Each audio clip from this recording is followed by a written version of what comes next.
People are hard to impress. If Jesus himself had a podcast, there'd be people who'd get offended and try to cancel it because he said something they didn't agree with. Yesterday I talked about Luke chapter 4. Did you know the first time Jesus went back to his hometown, he started a riot and the whole town tried to kill him? Like his mom and his brothers and his sisters, probably a few of his disciples, they just kind of stood by and watched the people he grew up with drag him to a cliff and try to throw him off. I mean, that's a bad homecoming. They were so familiar with Jesus, they couldn't see who he was. Have you ever heard this?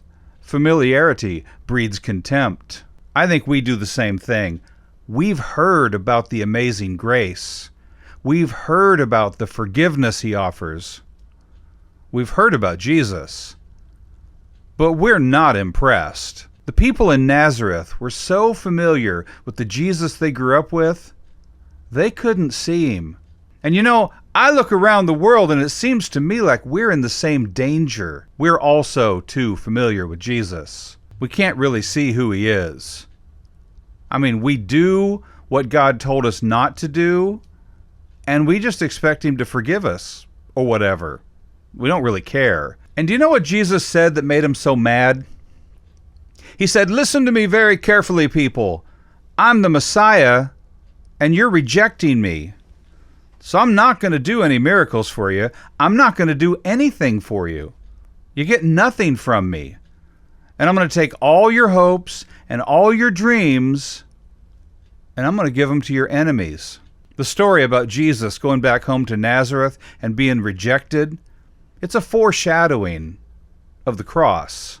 You can't really understand salvation unless you know what you're being saved from. So here's the gospel, the amazing promise of Jesus that he offers to everyone who will listen. Try to pay attention like it actually means something to you.